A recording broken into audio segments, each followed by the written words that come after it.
And welcome back to another 3D for Dummies. A lot of people have asked me how to constrain a gun perfectly or an assault rifle. First, we're going to use a technique in Motion Builder, and I'll show you how to do it inside of Maya, but it's much better in Motion Builder, right? You can send the animation to Maya and you're done, right? And of course, this is the Maximo character that has been refined. Look at that. Yeah. And look at this little baby Doge. Oh, it's so adorable. Look at this baby Doge. It's adorable, like Arnold. Let's get to it. If you open up Motion Builder, don't forget that you do have your file explorer. It's called Gun Hold Student. Get that Dropbox link right below. Gun Hold Student. You have everything you need, the props, the my file, the textures, and the animation. So let's get started. First, we need to import animation. The animation will be right here on your folder.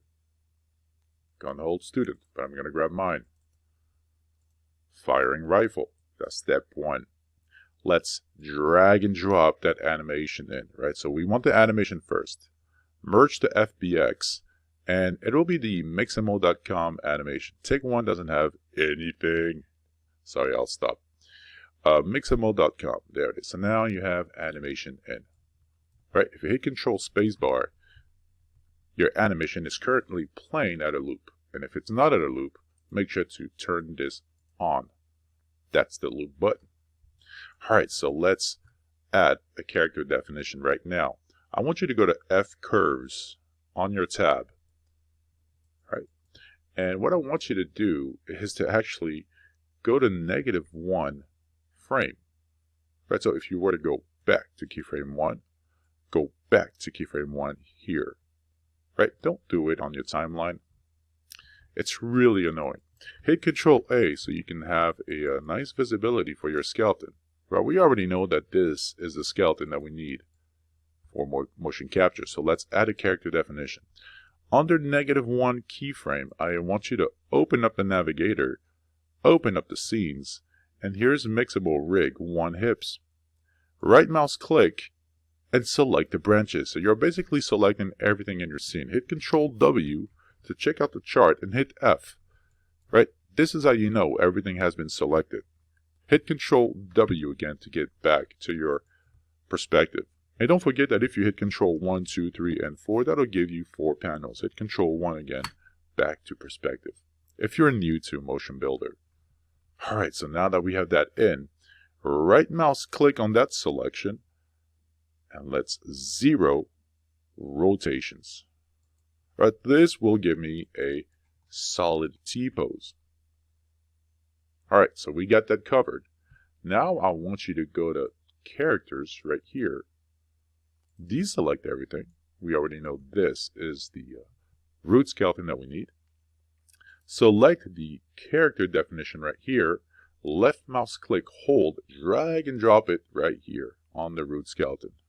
Release. Select the characterize option and bipedal. Alright, awesome. So now we have the character definition for the motion capture. Do not forget to name your motion capture. By any means, by the way. It's very important. You need to do it. Do it now. Look at the blue geared icon. Go to Edit, Definition, and Rename. Let's do this again. Blue geared icon, Edit, Definition, and Rename. There's a much easier way right here on the navigator, but that's fine. Rename, and we're going to call this one just MCAP.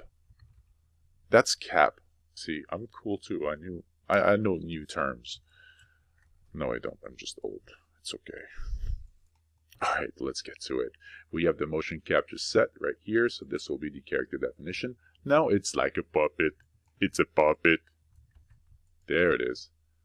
Nice. Alright, so let's add a character definition for this character now. Right, we need 2 character definition, so both can drive each other if they want to.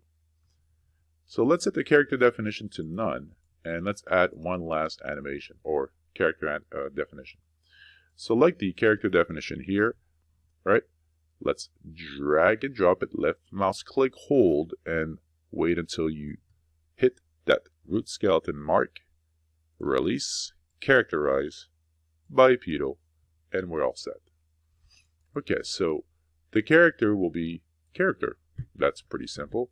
the source will be the motion capture, so we'll select MCap.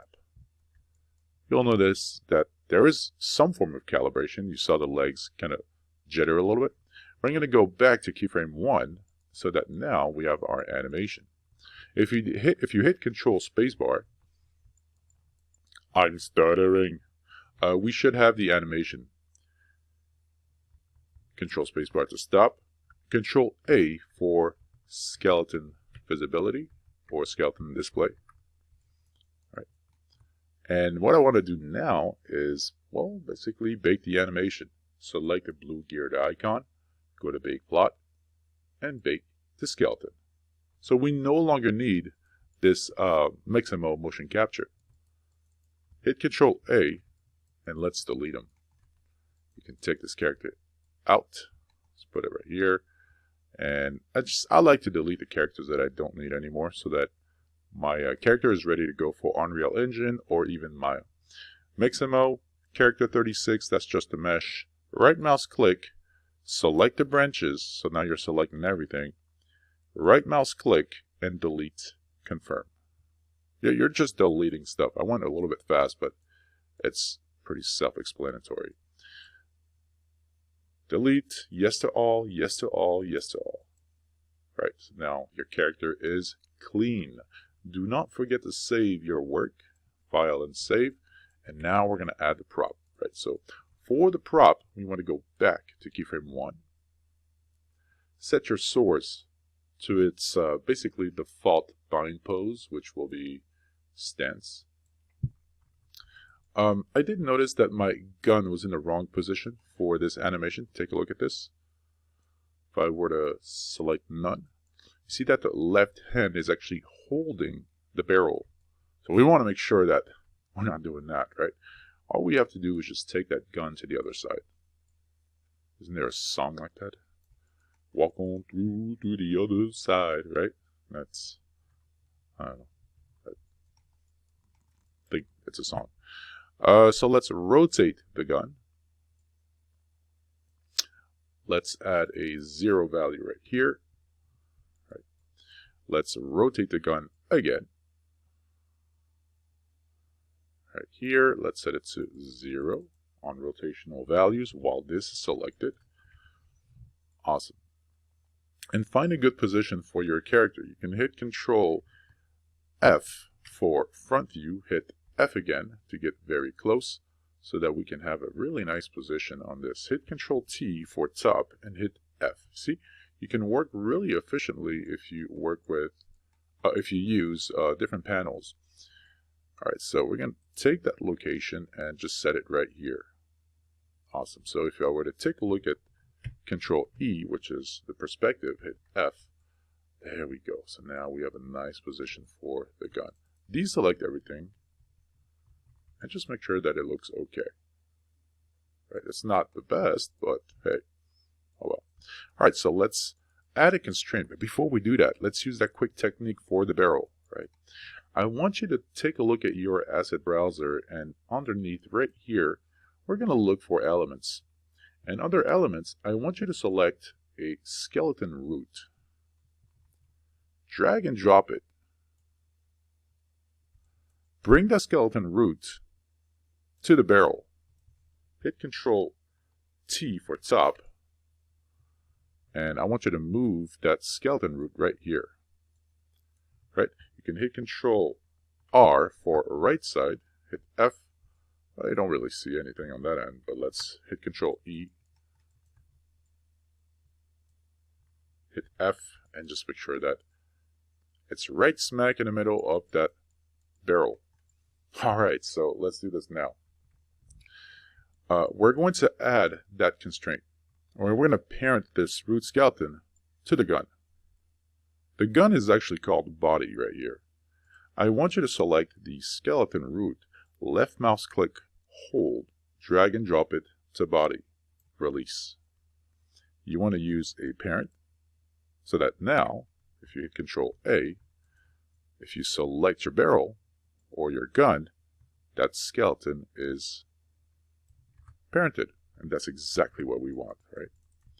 All right, so let's do a real parent constraint now to the wrist. So no matter what you do with the animation, the wrist will always control the gun, right? Makes sense, right? I'm trying to break it down in short terms, but okay, so why don't we just do this? Let's look for a parent constraint.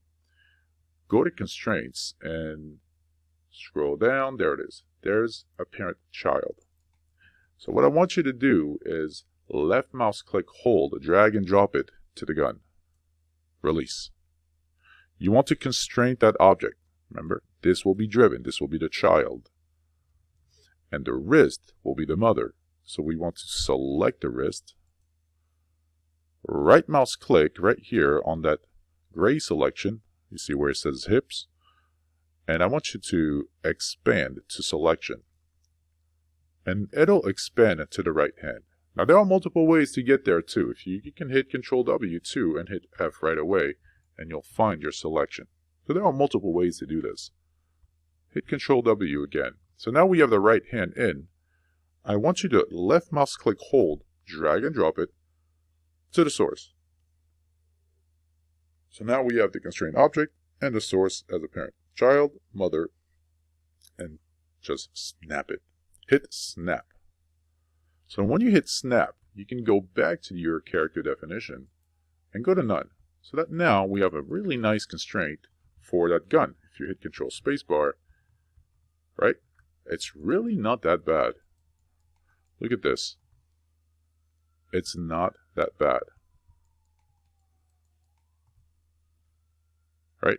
But what if there's a slide? There's a really small slide, I guess, right here to hold that barrel.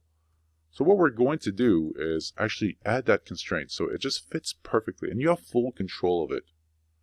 So let's do this right now. Look at the blue geared icon, bake the plot to control rig.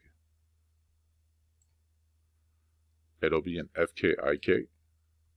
If you hit Control A, now we have our controllers. The first thing we want to do is select the left, see that? The left IK controller and turn it on. So that'll be translate and rotational values. Right, so now we can move our character's hand. Hit Control Z right away. Okay. Alright, so our goal is to create a constraint from there to there. Because if you have a slide on your hand, this animation is not bad at all. But if you have a slide on the hand, you want to keep that hold, right? You want to keep it still. So in order for us to do that, we're going to use another parent constraint.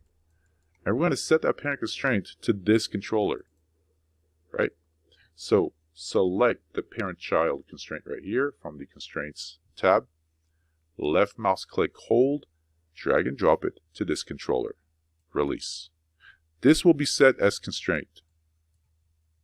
Right, this will be the child, and this will be the mother, the root skeleton. Select the root skeleton now, so let's select that root skeleton, deselect the gun, right? Let's scroll up, body, and there's the root skeleton right here. So this will be the mother. Right, so left mouse click hold, and there it is.